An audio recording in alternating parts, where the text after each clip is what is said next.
আজকে সারা ভারতবর্ষ দেখতে পাচ্ছে যে কিভাবে কংগ্রেস আজকে হতাশার মেঘে ঢাকা পড়েছে। কংগ্রেসের হতাশা আজকে জন্ম দিচ্ছে এত বড় একটা হিংসাত্মক আন্দোলন। কিন্তু এটা হিংসাত্মক আন্দোলন নয়, এর পেছনে কিছু অসামাজিক তত্ত্বের হাত রয়েছে।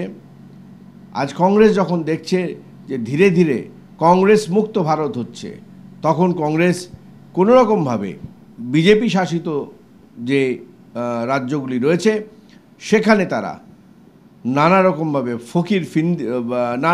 ফন্দি ফিকির করে তারা আজকে ঝামেলা পাকাতে চাইছে। সেই ঝামেলা আজকে বৃহত্তর হিংসাত্মক একটি ঘটনায় রূপান্তরিত হয়েছে। কিন্তু ভারতীয় জনতা পার্টি এর মোকাবিলা করছেন এবং এর প্রতিবাদে মধ্যপ্রদেশের মুখ্যমন্ত্রী মাননীয় শিবরাজ সিং চৌহান অনশনে বসেছেন, ঠিক যেরকম করে গান্ধীজি সত্যাগ্রহের নামে অনশন করেছিলেন। এই সত্যের আজকে উন্মোচিত হবেই। সেই আন্দোলন, যে আন্দোলন মাননীয় শিবরাজ সিং চৌহান করেছেন, সেই আন্দোলন আজকে সারা ভারতবর্ষ দেখবে যে সত্যকে উন্মোচন করবে যে কংগ্রেস আজকে রাজনৈতিকভাবে একটি দেউলিয়া দলে পরিণত হয়েছে।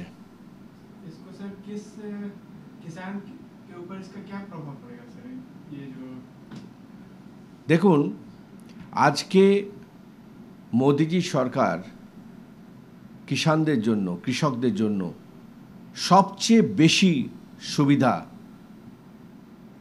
দিয়েছেন।